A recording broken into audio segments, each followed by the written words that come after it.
people. Welcome to Dax Podcast, the only live podcast based in China.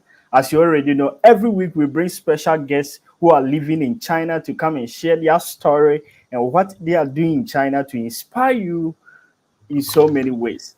Join with us is our special guest, Brandy, in China, the founder and CEO of Lucky Pig Studio. She has lived in China for over 16 good years now. Oh my God, that is almost somebody's age. And she is the voice behind all the subways in China. Today, we are having her here to share with us her 16 years experience living in China and how does she feel still living in China as at this time. Welcome, Brandy. Hi. How are you doing? Not bad. That's great. Good to have you. We are so happy to have you today. Thanks I for know having so me. many people will be guessing, oh, who is Brandy? Who's Brandy? And then, as I already said, she is the lady behind Guangzhou subways in China. Yeah. How does it feel to have your voice on the subways in Guangzhou? Um, to be honest, I don't take the metro because it's embarrassing. Even even though people like don't know it's me, just something about Yeah. hearing your voice a lot. The next station, the next station. So it's just kind of weird. Like Oh, I don't know, really? strange. That's true. Even me sometimes, like my YouTube videos, sometimes when I share a link and somebody is playing, I don't want to hear it. Oh, Well, that is one of the hardest parts about being a voice actor. The first thing you have to learn how to do is not act, is not talk. It's actually be able to listen to your own voice and not cry every time yeah. you hear it. So, Wow. Interesting. So, in case somebody wants to know who Brandy is, who is Brandy in China? oh my goodness. I've been asking that question for 40 years, I think. Who is Brandy? Well, I'm American and I came here, like you said, 2006. I was 20 something and I thought I would come here and learn a little Chinese, get some work experience, go back to America and get a better job. And then I Yeah. found that I learned Chinese quite quickly. And the more you learn Chinese back then, there were not a lot of foreigners who could speak Chinese. So doors were just flying open. Like, do you want to work Yeah. here? Do you want to be this? Do you want to try this? And for my brain, I love to be challenged. So I started with English teaching, but then I got invited to do voice acting. I got into a trade company. I was a lawyer's assistant. I was managing a bar. I was all over the place. Every Wow. year, just a new challenge or experience. So I turned around one day and holy crap, I've been in China almost 20 years. That's almost half my life. So wasn't really planned, but here I am. Amazing. You've mentioned so many work before we even talk about your experience in China. Growing up, did you ever imagine that you would live in China for over 16 good years? No.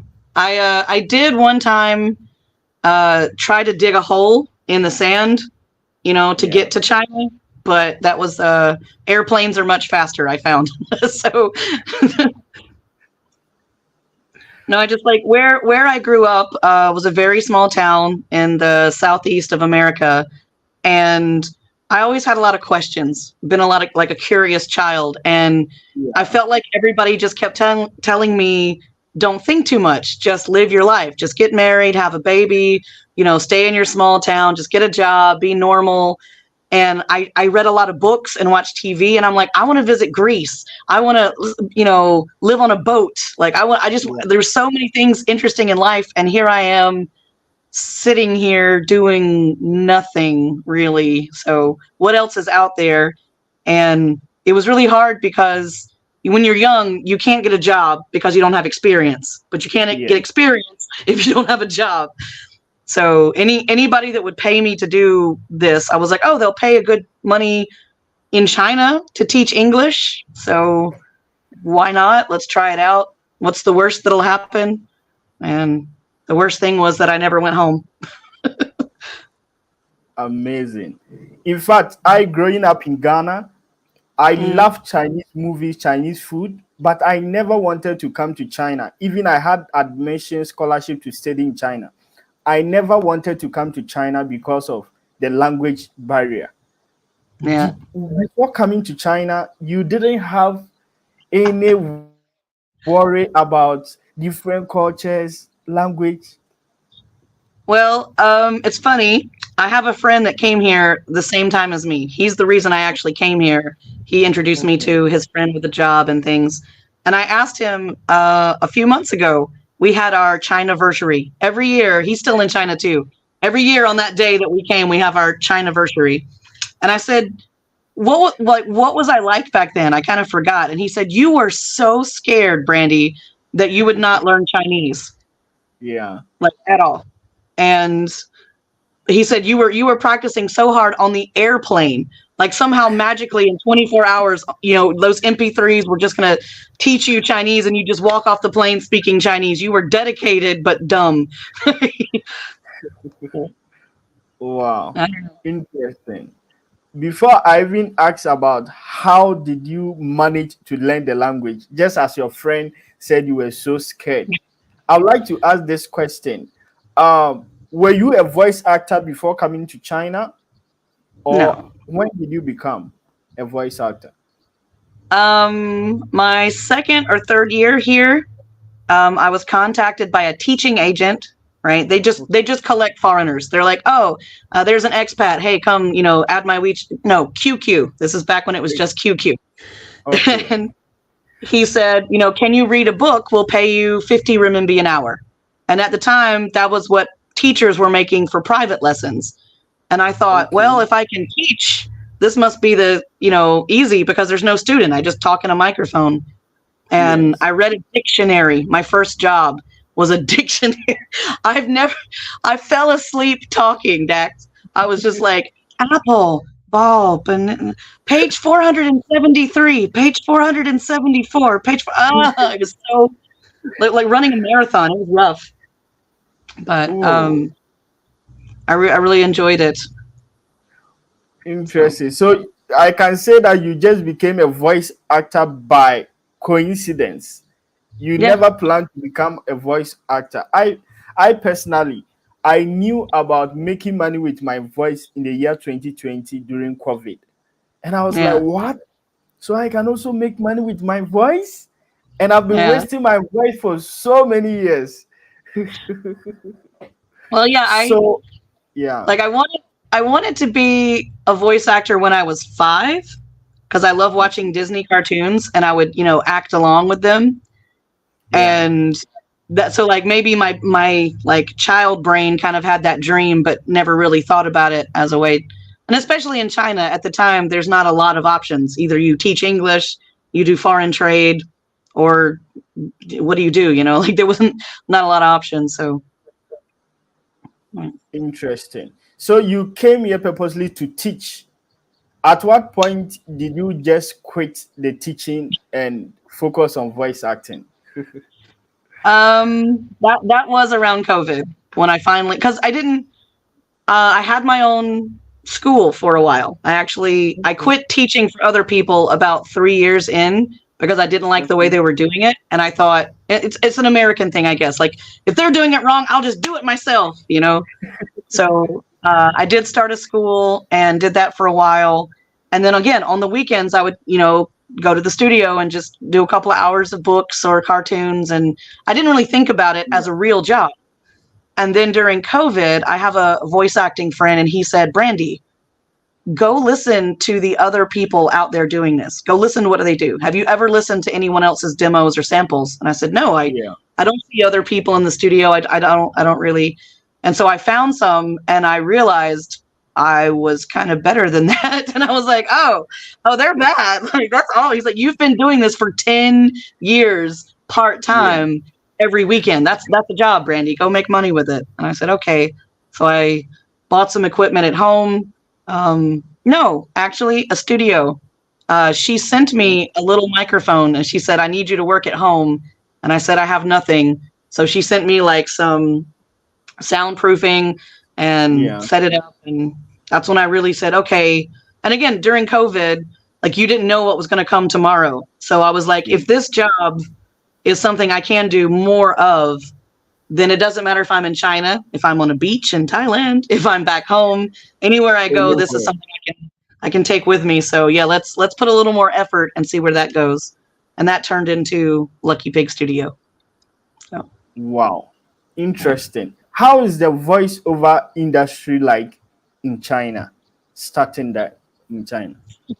Um, I've noticed that maybe in Beijing they seem to pay a bit more, but I think cost of living is higher, and they Yeah. focus a lot on like movies and TV show dubbing. Okay. And then with Shanghai, it seems there the work is advertisements. Like it's super high pay, but it's not a lot of like everyday kind of work. It's just like Project. here you've got this super cool Nike advertisement. Yeah. Again, advertisements in English in China are not really needed, right? The Chinese Yeah. speaking country. But in Guangzhou, we get like video games and cartoons and educational work. So Okay. basically, anybody who studied English in the past 12 years in China has probably heard my voice on a textbook or some kind of material. So that's Wow. what I've seen. And again, like there's not a lot of people doing this full time. Most of them are like actors, models, and voice actors, or Yeah. they're singers, they're like stay at home parents and voice acting. It's very hard to do this full time, I'd say. Oh, it's very hard. Before we even go depth into the voice acting, in case somebody wants, this is somebody's first time to know much about what is voice acting actually. Again, it's a lot of people ask me, well, can you do an accent? No. Well, can you do like Marge Simpson or like Bart Simpson? I'm like, no, because if I copy other people's voices or I Yeah. do different accents, that's not me, and that's not like why would they hire me to do Bart Simpson? They have a Bart Simpson, and Yeah. it's a very unique voice. So I think a lot of people misunderstand that it's not about making other voices. It's about acting with just your voice. So you are an actress. You just can't move your body and and stuff in front of a camera.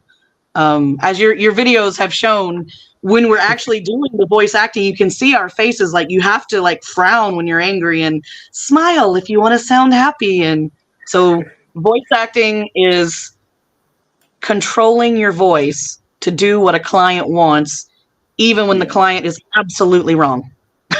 Like that's voice acting. Oh, wow. With voice acting, what I've realized is most of the time in China, they mostly like American accents. That Hmm. is what I know. Apart from that, what is the requirements needed for someone to become a voice actor? Um, yeah, there was a time when it wasn't America centric. There was a British wave where all the Brits were getting the jobs, and we were like, So that comes and goes in China. But Yeah. to get started, I usually recommend people find a microphone secondhand. Right. A lot of Okay. people want to go out and buy the best new equipment. They ask in the groups like, "What's the best mic? What's the best headphones? What's if you it's like being a musician. If you're a good Yeah. musician, you can take a broken guitar and make it sound nice. So it's not Okay. about the equipment. It's about again training your voice and finding your money voice. Right. I will never be able to do an advertisement for like a movie trailer.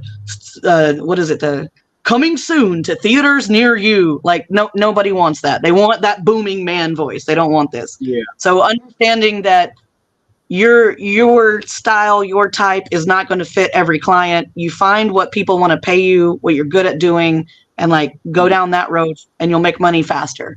So mine was little boy voices. A lot of women couldn't do that. Everybody can. Unit 1. This is my car. This is a ball. Every American can do that. Well, mostly. But the little boy voices were the Yeah. ones that was my money voice, and people would just call me for that. So finding your money Hmm. voice. Don't worry about your equipment. Learn to control it. That's about it. Whoa. So are you saying everybody has got a money voice? Everybody's got one. I mean, How do we think about define it? Hollywood, right? So think about what's his name? That really ugly guy in Spider-Man. He plays the Green Goblin. What's his name? Right? He is Yeah. just ugly. And can you imagine when he went to his parents and said, "I'm going to be a Hollywood star"? They're like, "You're too ugly. Nobody wants you. They want Tom Cruise. They don't want your ugly face." And he said, Yeah. "I'm going to be the most famous ugly guy in Hollywood." So if you have an ugly voice, all you have to do is find the role that fits your voice and you'll get all those roles. So the more unique you are, actually the better off you are, because it's easier for you to get jobs. But if you sound like everybody else, well, you're easy to replace. And somebody with a lower price comes along, I'm sorry, but the boss is going to go, bye. Being Wow. easy to work with, I find is also something people forget when you're in this kind of industry. Networking, like again, working, like knowing how to work with people. Some people are like, Yeah. ah, I'm American, so you need my voice. No, no, actually, AI does a pretty good job these days, so like it doesn't complain. Yeah. Wow. To our viewers who are watching live today with our special guest, Brandy in China, she is the voice behind the subways in Guangzhou. If you have never met her before, you have met her. If you have ever been to Guangzhou and you have used the metros, that is her voice behind. Before we continue, please can you try to tell us we have arrived Guangzhou something something on the metro, just an example before we Uh, continue. here we go. That's podcast Welcome, station. I want you to use that's podcast station. That's the name of Doc. the. That's the name of the station. Welcome to Doc's podcast station, the terminal of this journey. Please like and subscribe. Thank you for your cooperation. Whoa, how much Um, must I pay for this? Actually, it's really cheap. It's cheaper than what you pay me on the other stuff. It's cheap. And that's why I tell everybody, right? Because if I Yeah. can't get paid, I want to get famous. So I'm like, me, that's me, that's my voice. Like, listen, I'm using it to get other jobs. Wow, I interesting. also, Now, yeah, I that was going to sounds. say, the best part about the metro job is not the money or the fame. It's my Yeah. ex-boyfriend. He takes the metro every day. The revenge. I do this job for the revenge. Then he might stop taking the metro very soon. He needs to buy a car. That's what I told him. He's broke. Get a car. In the torture. Wow. I realized that when you started talking about the metro, you changed your voice all of a sudden. How did it come about? How do you shift? Um, well, every voice I have is a character. And to find the metro voice, it actually took me a few times. They liked the sound of my voice, but not the style. And one day we were just playing around in the office and they were like, they don't speak English, but they're like happy, kaishin, kaishin. And I'm like, this is as happy as I can be. Welcome to Guangzhou Metro. And I'm throwing my pitch up and my face is smiling. And they're like, no, that's not right. And I couldn't find it. And so I was just messing around and I was like, welcome to Guangzhou Metro. And they're like, no, geez, no, we don't want that feeling. I'm like, what do you want? And then finally I was just thinking of different characters. And I said, okay, what about a mom reading a storybook? Once Yeah. upon a time. And they're like, yes. And I'm like, that's what you want? Like, okay. The doors are now closing. Thank you for your, Oh, and they wanted this mom and very gentle. And I feel like maybe in America, the announcements are very hard. Like, get yeah. off the train. The doors are closing. Get out. So they said I'm just too mean a lot of time. My Yeah. voice is So I have to, they always tell me, mommy, mommy. I'm like, okay, the doors are now closing, little baby. Take care of your safety. So Oh, wow. I just love that voice. In fact, I wish I could have your voice everywhere in China. me too. You're an agent. Start calling people. Get me some jobs. Yeah. So I know some people would like to go into this voice acting in China. You personally, in case of pricing or charging, Mm. how is it like? This is the hardest question. And this is where a lot of other actors in China disagree with me. So it's a Okay. little controversial here. I think if you are new in any industry, Yeah. that you do not deserve to get paid what people who are doing it for a long time with experience get paid. Yeah.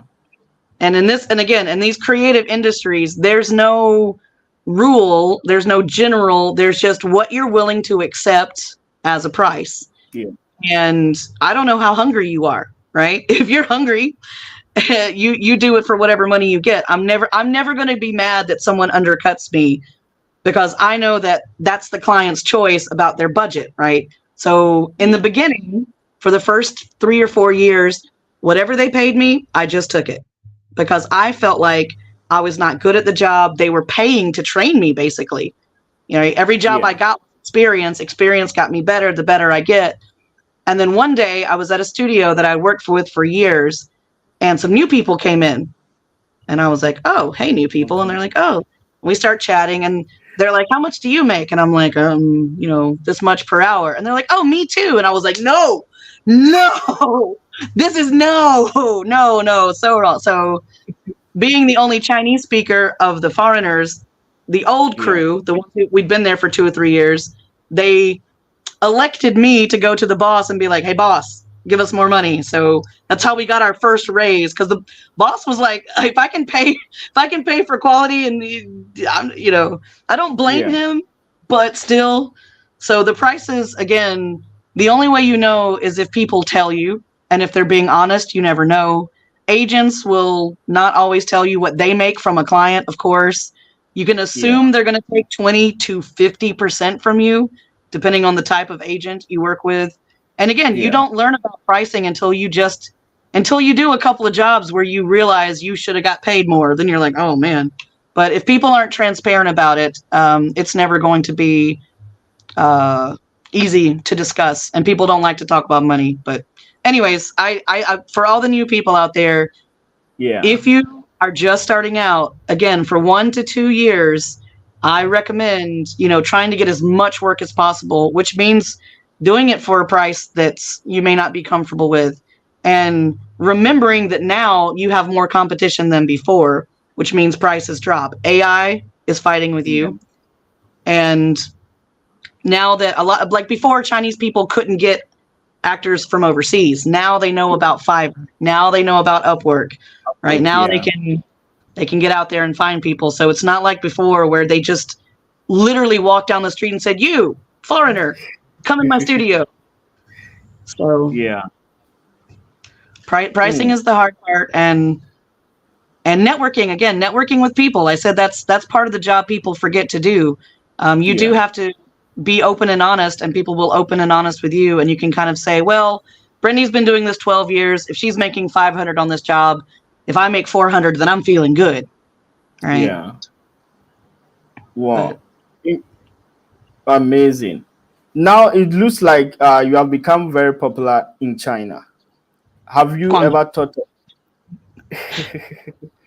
Guangzhou is the international market? So once you are popular in Guangzhou, you are almost popular everywhere. Have you ever thought of going back to the US to do voice acting? We have Greg watching live. I'm squitting my backyard, taking a shit completely. Wow. Who's And if you put a microphone in front of you, you too could be a voice actor. That's the beauty of voice acting. You can do it pooping in your backyard. Cool, bro. I've thought about going back to the States, but voice acting would not be an option. And here's why. Okay, so I worked with a movie studio, and I was doing script writing and helping them do sales of their cartoons made for overseas market. Great, cool job. So Yeah. some of the scenes, I would do the rough voice acting for all the characters, right? Oh, Just so the animators could, move the mouths and stuff.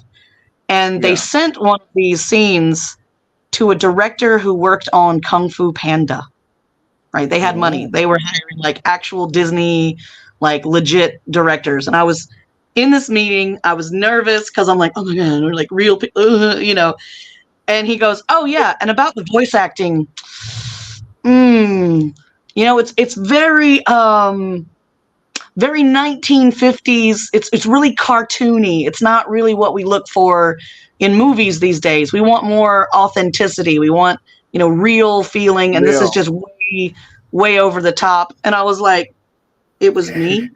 I'm like, I'm sorry. And I realized that all my training in China had taught me a certain style that is not popular in America. So I don't think I would do very good with Japanese anime dubbed in English. I don't think TV shows, like the only reason I'm really good at those short dramas is Yeah. because they want overacting. If they wanted real Okay. acting, I don't think I could do it. But they want that, like, oh, Empress, why? They want that. So my cartoon background actually helped me with those. But Oh, I don't wow. think no voice acting in America for me. Comedy. I do want to try stand-up comedy in America. That is the next question I wanted to ask because I know you started comedy already in China. How is that one too as well? Well, that's a new thing for me.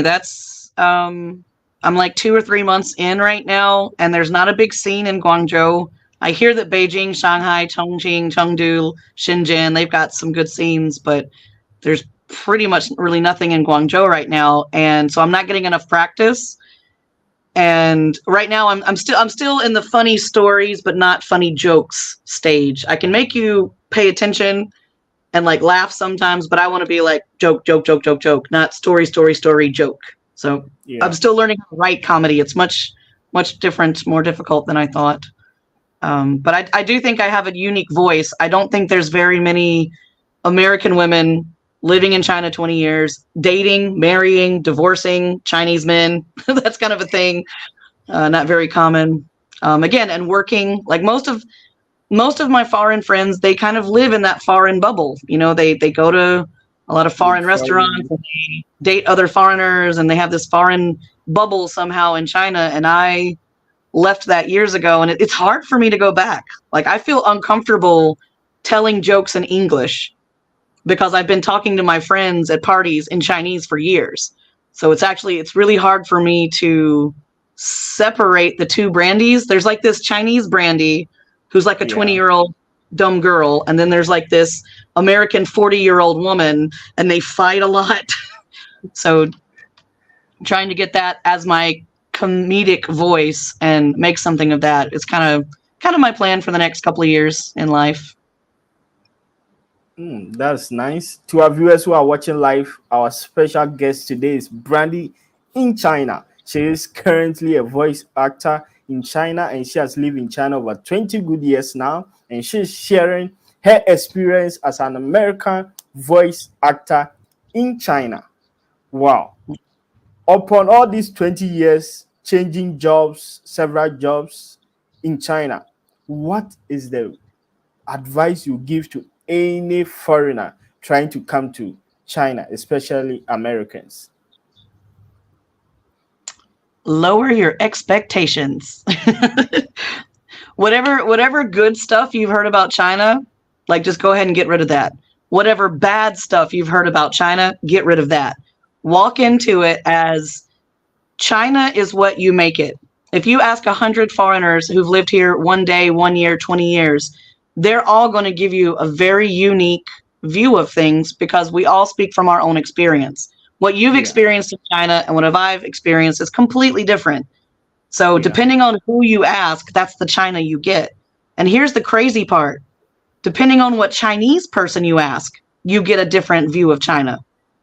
So okay. I'll tell my Chinese friends, like, I think Chinese people are like this. And they go, no, that's not true. And I'm like, not true for you, but I met those people I'm talking about. So I know that it's there because I've seen it with my eyeballs, you know? So China is what you make of it. If you're trying to run away from problems back home, they're going to follow Yeah. you here. You bring it with you.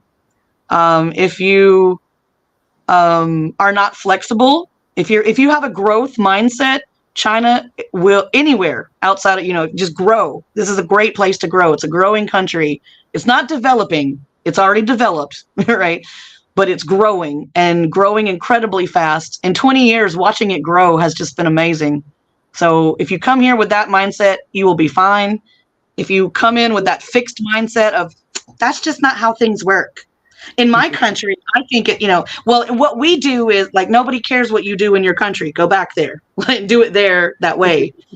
But like trying to find that blend, that bridge between would that work here and why? Can we try that or not?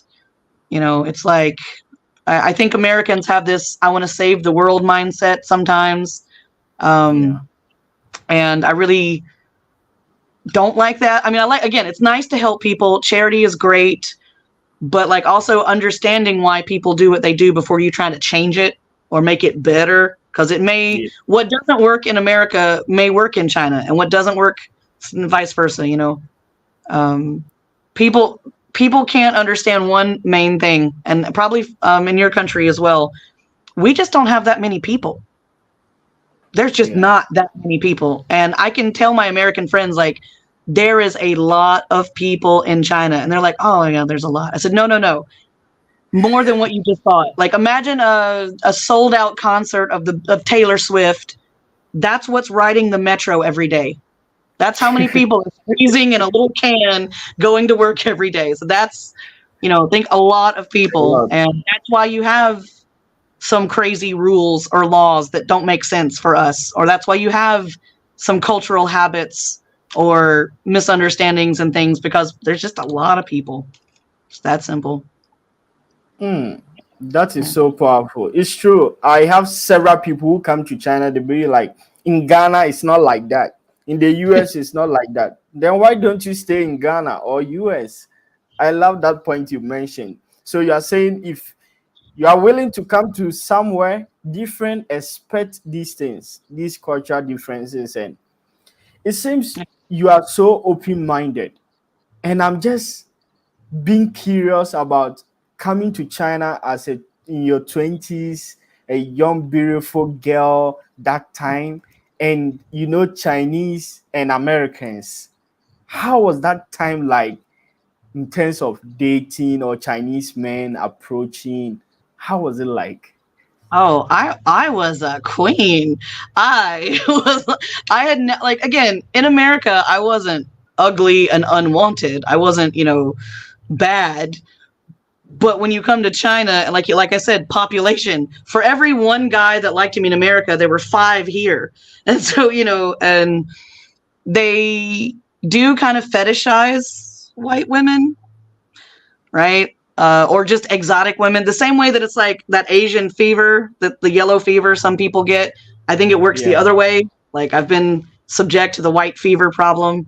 It's been difficult dating because I can open my mind and understand their culture and see the similarities with my own. Because again, from the South, we're quite traditional in the South.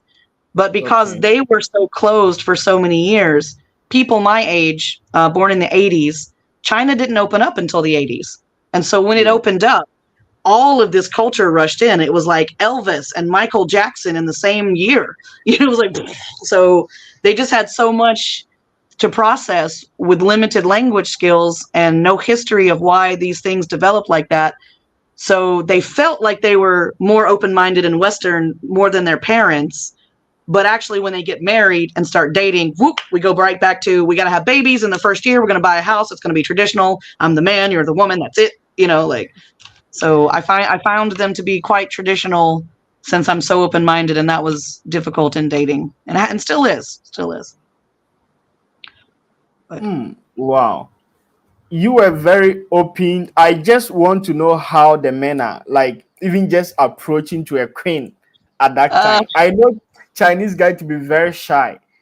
oh no. Um, the way that they approach is less direct, right? So again, like there was a very handsome Nigerian man. He walks up to me in the bar and goes, "You are my queen. Come away with me. I buy you a drink." And I was like, "Oh, okay." Like he was the. But a Chinese man might just come to me and say, "Wow, you sing really well. What's your name? Do you speak Chinese? Oh, I'll teach you Chinese. You teach me English." And like I felt like they were trying to use me until I realized that was the pickup line. You teach me, Yeah. I teach you in the bedroom upstairs. Like they're kind of hidden about it, but they also can be once you know the language, like Netflix and chill, right? Yeah. If someone said, let's go Netflix and chill, you know exactly what was happening. But they would say, do you want to come over and try some kung fu tea? And I'd be like, I've never tried tea before. And I was dumb. I was so dumb. Again, Oh, so men are men. At the end of the day, like there are certain types of men that are more forward, and there are certain types of men that can be more shy. And I feel like every man kind of connects his wallet to his love life. Like if he's broke, he don't want to be dating, and if he's dating when he's broke, it's just going to be a mess. So that doesn't matter what country you're from. That does not depend on your culture. oh wow, that's very funny. Yeah, pickup lines is more like a trap. Yeah. No, I mean like I went out with one guy for 3 months because his pickup line was like, "Hey, you're sexy. Let's do this." And I was like, someone being direct. Like because most guys again, they would be my friend for months and months, and then I would tell them, "Oh, I've got a new boyfriend." "Oh, why didn't you pick me?" You like me?" "Yeah, I've loved you forever." And I'm like, you probably should have mentioned that at some point in the past year, you know. So I don't know. Maybe it's because of their music. Like they get really hardcore into the Yeah. culture, music, and the TV, where it's like this unrequited love. I loved my first girlfriend in high school, but she didn't know I loved her. She got married to some man. Now I remember her long hair. This like they have this romanticized love idea that I don't really vibe with anymore. So no, it's fun, but it's also not fun. Hmm. I'm really enjoying this conversation. To our viewers who are watching live, we have JP Rugaba watching live saying great conversation. Thank you for watching live. And if you have any question, you can ask Brandy as well. And yeah, you can also join this live if you want to ask any question through a video session as well. Hmm. You seems to be mentioning Guangzhou. Are you saying you have stayed in Guangzhou all these years of staying in China? I've lived in Guangdong in a couple of different cities. I started in Zhuhai, and then Okay. Guangzhou, and then Shunda next to Guangzhou. And then that was like 10 years with my school. And then Shenzhen up until COVID. I ended up back in Guangzhou. Then I moved back to Shunda. And then I'm back to Guangzhou. Like I just keep making this little loop around the greater Bay Area. I have traveled to many places. Again, business trips. I was a business consultant for a while.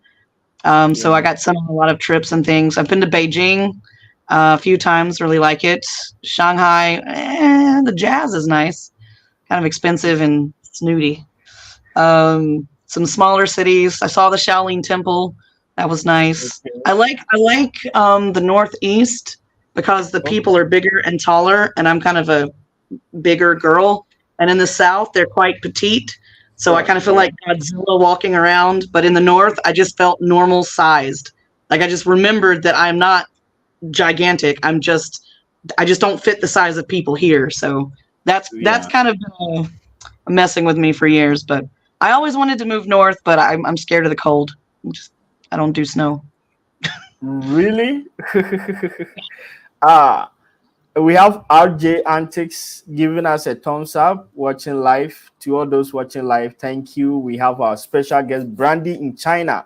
She is the voice behind Guangzhou Metro, and I've really enjoyed. She has given us several samples about Metro voices. Interesting. You mentioned you don't like cold. I personally, coming from Ghana, when I came to Zhengzhou, I came in, I felt like these people were kept in a deep freezer. You, as an American, you also feel the same? I had a friend here my first year, and they told me something very important. Do what the locals do. When they put on a coat, you put on a coat. When they drink the soup, you drink the soup. Like whatever they do, when they open the windows and turn on the ACs, you do it then. Like just follow them. They've been living here for thousands of years. They know how to deal with their temperature.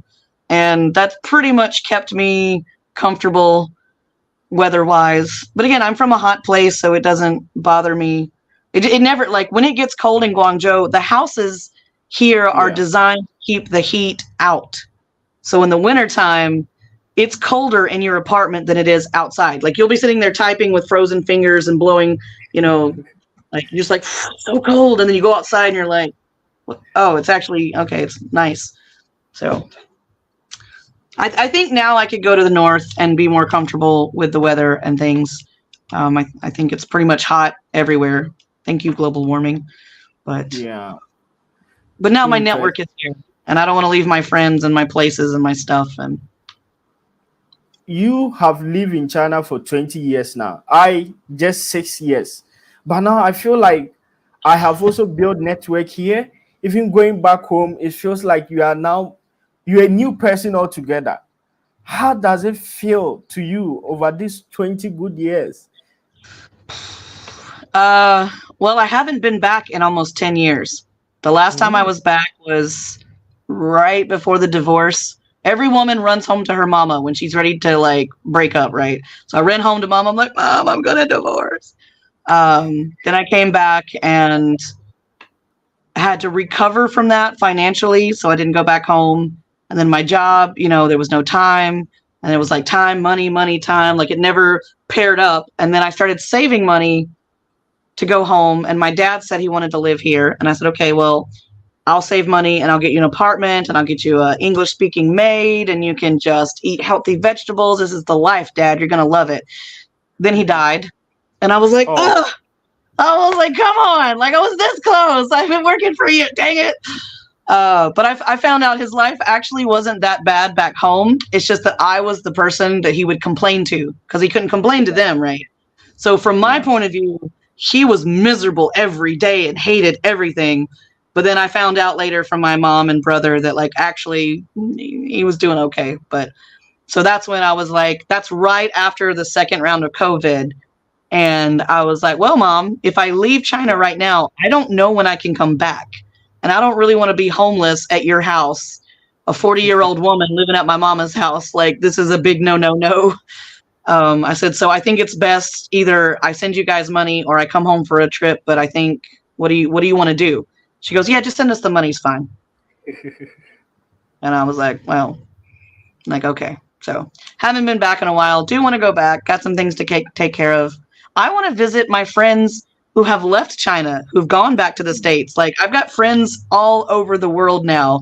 I feel like I Yeah. could couch surf like from country to country, just hanging out with my old roommates and old like music friends and stuff around the world. Mm. Wow, interesting. We have Rubaga watching live. He said he never knew Guangzhou gets cold. It's a He brief said, moment. Yeah, it's like a maybe month and a half, 2 months of just pure like freezing, like you can't believe it gets that cold. And all you do when it's cold is dream about when it's hot. And when it's hot, all you do is dream about those few cold days. Like you're never, yeah. yeah. We get a month of spring and fall, maybe like 2 to 3 weeks where it's just the beautiful, crisp, clean, cool air with the sunshine, like that fall Yeah. weather. Maybe about a month if we're lucky, and then the cold hits its.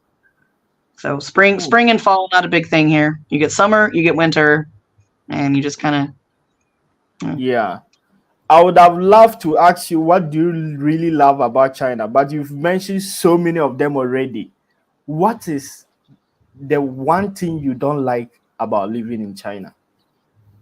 I don't like that I don't have the right to complain. Right? If I complain to anyone, foreigner or Chinese, the immediate response is, "We'll just go back home." This is my home. There is no home anywhere else. Literally made my home here. So if I want to say I don't like something or I'm uncomfortable with it, people Yeah. will come up with excuses or they'll try to explain it away. Like no one will validate the fact that I just sometimes am not happy all the time. And that really hurts. And so I have to find like 2 or 3 good friends to be like, all right, guys, it's venti time. I need to let it out because like if you let that anger boil up in you, you turn into quite a weirdo here. I've seen some really bitter folks. Like they marry a Chinese woman, they got the kids, they never quite learned Chinese. They're still teaching English 15, 20 years later. You know, the economy's getting worse. They didn't save money. Their family back, you know, like these guys, they are bitter. They sit in WeChat groups trolling around, like just pooping on everything that you try to do. Like if you try to make something of yourself, they're just going to like pull you down. I've had many fights with these types of fellows over the years because again, they're just so unhappy and don't have anywhere to let it out safely. It becomes alcoholism, drug abuse. It becomes, you know, family abuse. It turns really ugly if you don't find those good friends.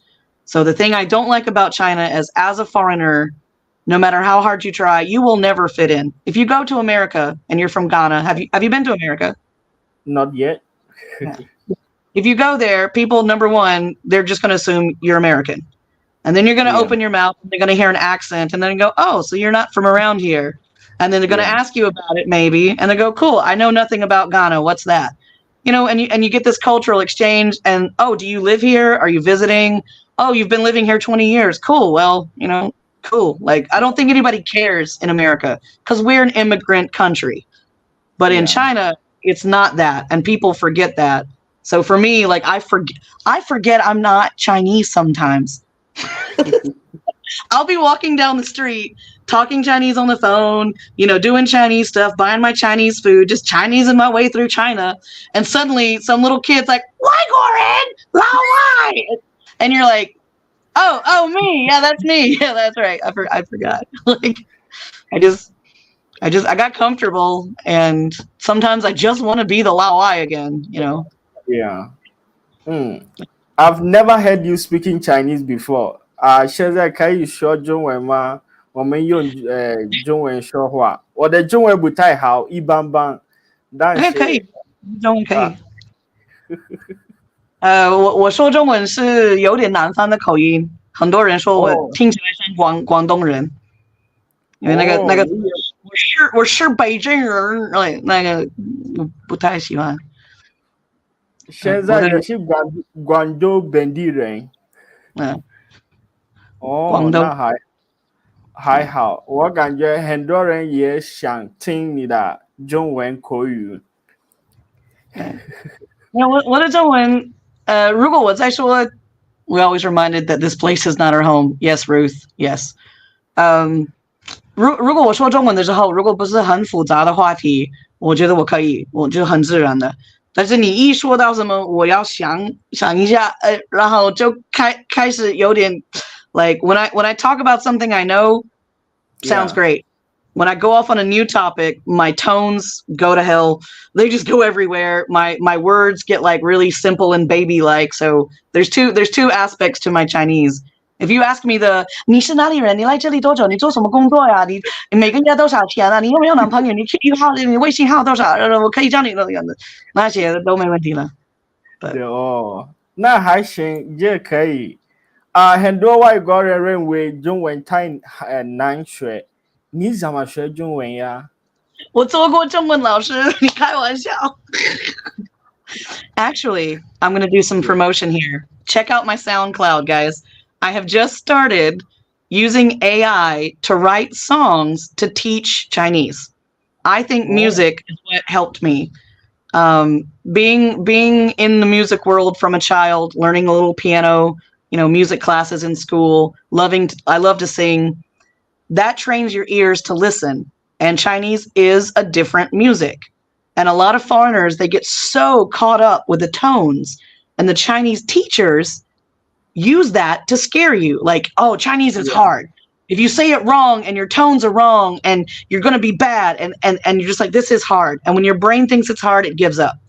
So if you enjoy the language, like you speak Chinese well, right? You can communicate what you need. Your sentences are, big sentences. It's not like I like eat apple. Like you're speaking like an adult, just your tones are off. But after 6 years, that's about where I started. That's when I started going up again. It's like 5 years to get to that level, another Yeah. 5 years to get to this level, another 5 years to like, right. So like, it's a steady climb. You're always learning. And music saved me. So now I'm trying to write songs with very simple words, but Yeah. really cool, like beats, right? Like very cool, like music styles. I hate kids music, like with Teen Yeah. Nila. So like I have a really angry death metal song, and it's just like "你看什么看? 别看我, 不要看我," it's like you're just angry shouting at people. I'm like that's a thing we do here, you know.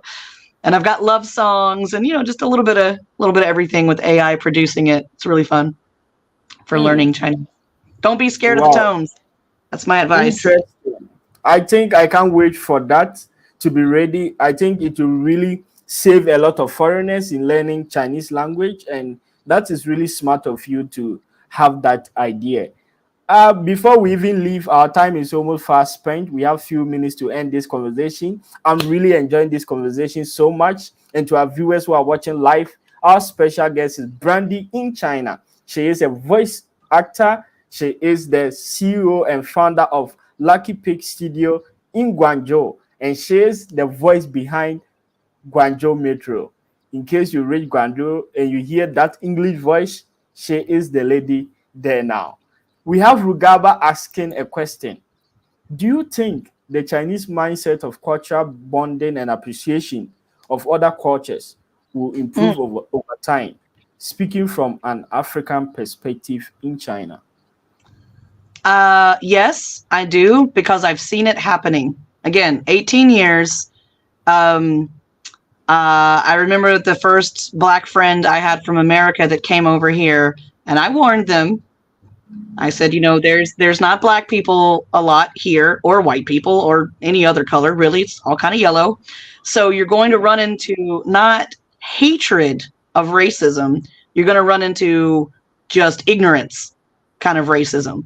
Like someone Yeah. told them something, so it must be true because they never had anybody. So I've always been very aware that I am a cultural ambassador, literally for every white person in the world, not just Americans, like French people. I represent the white ones, like, so like everything I do, I feel like people around me are going, oh, that's what white women like. Oh, that's what they shop for in the grocery store. Oh, that's how they talk on the phone. Like Yeah. everything you do, you represent the rest of the world. And it's a heavy burden. And most people don't care about that. They just walk through their lives and don't care. So I have had tremendous stress of this. And I think that, again, sometimes when they appreciate your culture, it goes the other way of, like, oh, but I really love basketball. It's like, well, that's cool. Just cause you're Black. But basketball is like, well, not all Black people like basketball. No, but basketball, like, okay, I get it. Oh, but you're a rapper. Like, no, they're not all rappers. Like, so they're still getting more exposure to it. And there's always going to be the ignorance. There's always going to be that farmer in some Hunan village that thinks Yeah. you're whatever, but it has gotten much better. There is some positive things coming out of it. I don't know. I think it'll get better. I think now that people have traveled abroad and they've seen, the thing is now foreigners are losing their footing here. Now they're not that magical special, ooh, lao wai, let's date Yeah. them. Let's do everything for money. Now they're like, bro, your country's not, I mean, my country's pretty cool. Like, I don't know, man. I feel like, so I'm scared that it's actually swinging too hard the other way. Yeah. I'm feeling like there's this big push to be like, we don't need this foreign influence or cultural bonding. We just need China now.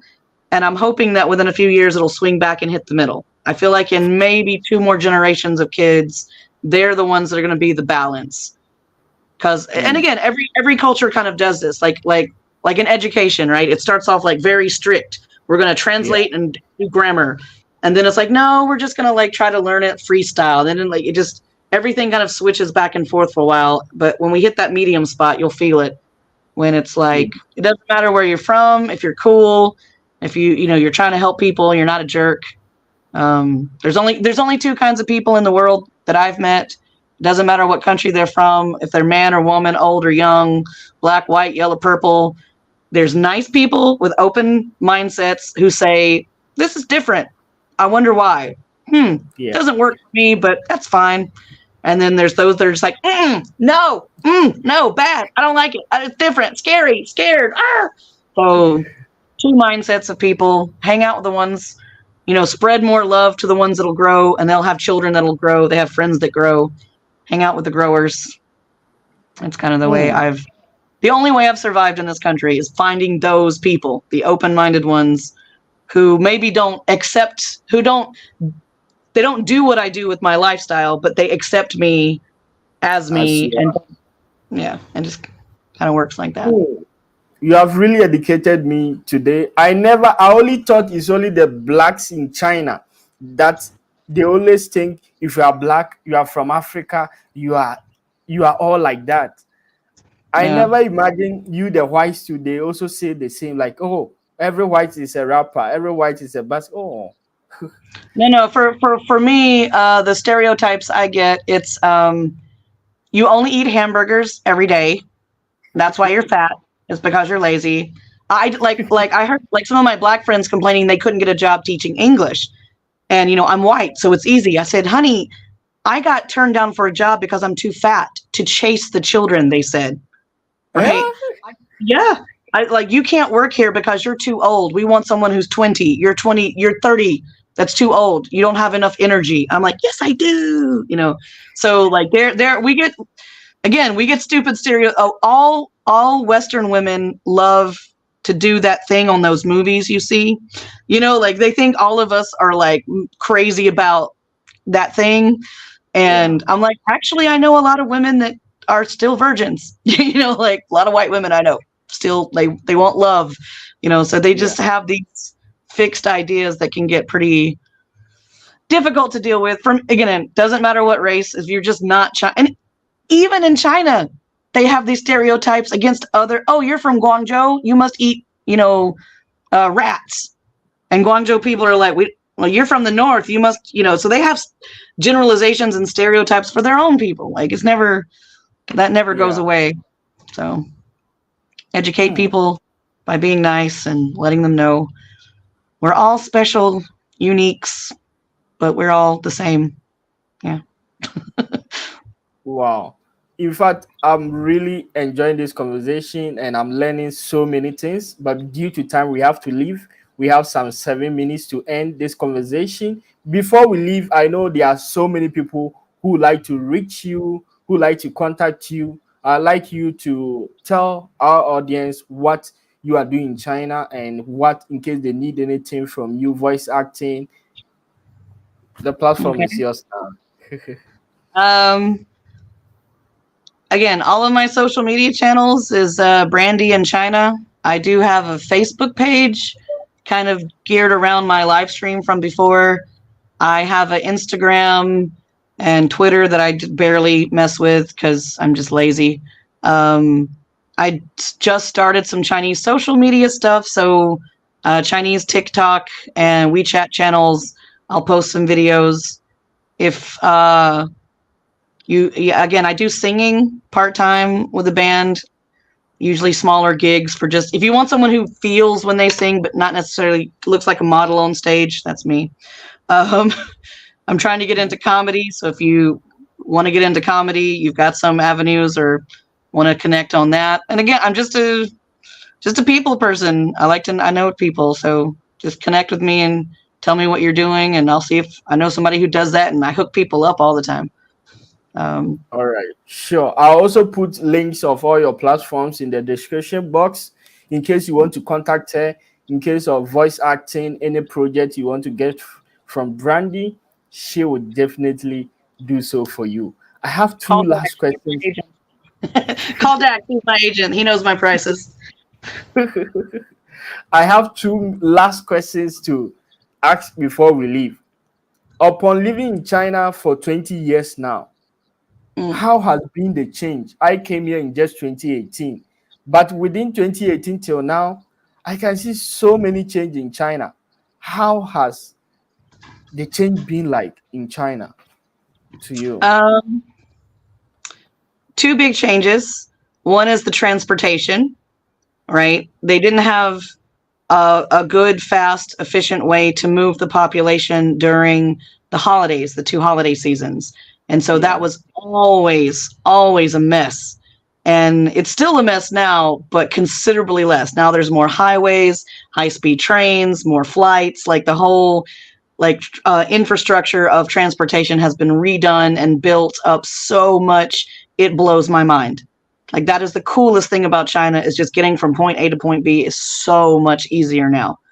Um, so I think that's really cool. And the other thing, obviously, is some tighter controls against crime. And again, not my country. So however they want to, like, I'm visiting in someone else's house. However the parents want to set rules for their kids, I'll follow along. I may not like it, all right? It may not apply to me yeah, sometimes, but I'm a guest in their home. So let's put it that way. There are things that I don't think as an American I agree with per se, but I also am in their yeah, house. So just chilling. I don't break laws as a yeah, general rule, but I have seen less drugs, less crime, more cameras. Um, I actually, one of my favorite crimes I committed, can we say that here?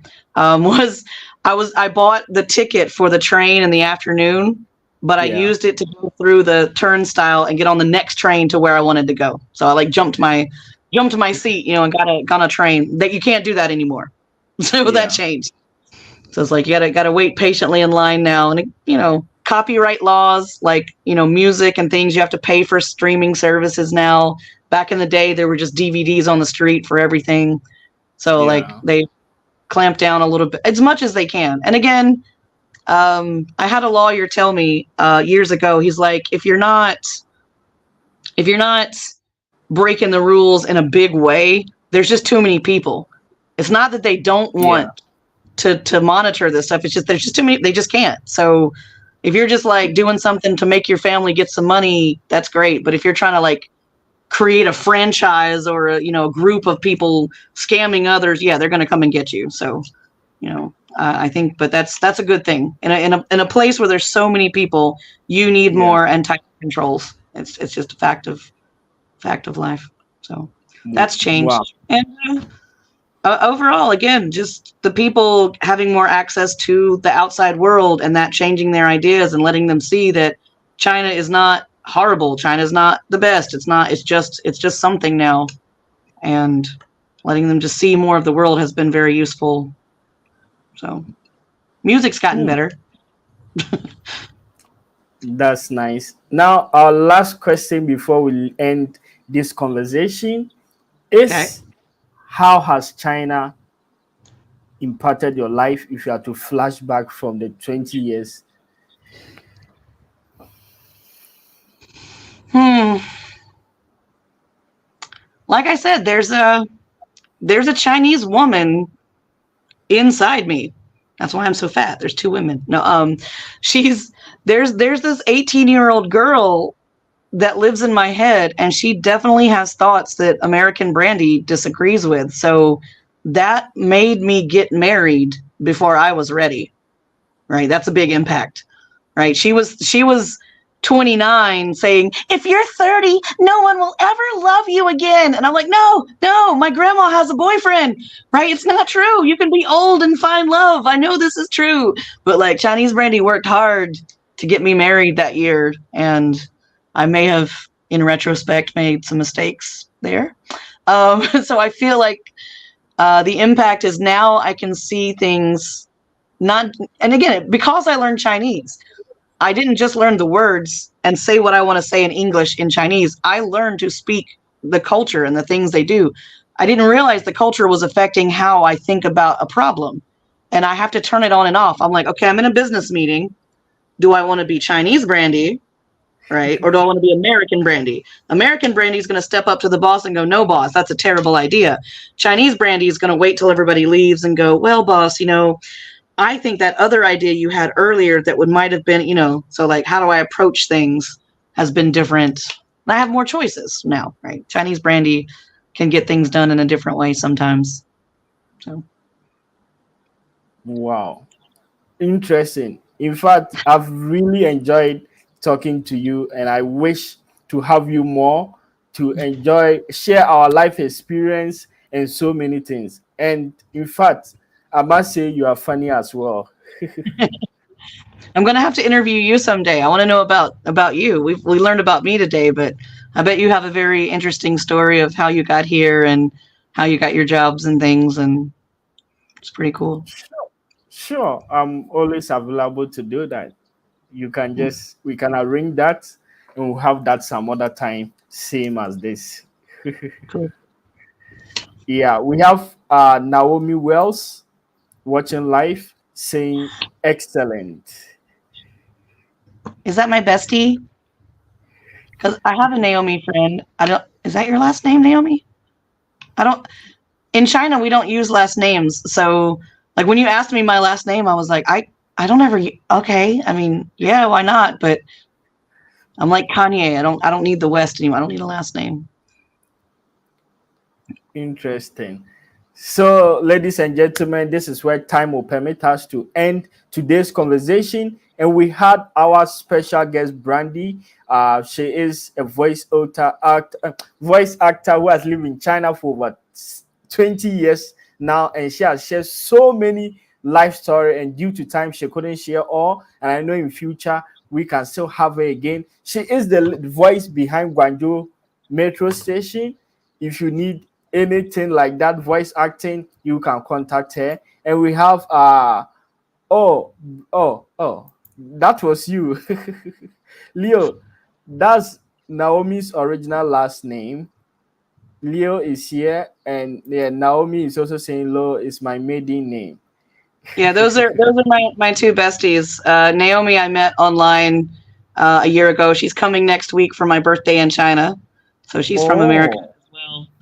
And Liu is the president of the fan club, which is I think maybe just him, so he gets to be the president. But he's one of my good friends in Guangzhou as well. Thank you guys for coming. oh wow. Happy belated birthday to you, and thank you very much for honoring our invite. Into our audience who are watching live, this is the only live podcast based in China. And every week we try to bring foreigners who have lived in China for several years to share their life experience and what they are doing in China. And today we had Brandy to share her experience living in China. Thank you very much for staying tuned, and thank you very much. Stay tuned for more conversations like this. Until then, Brandy, what do you have to say? 谢谢大家，下次再见。Bye bye, everyone.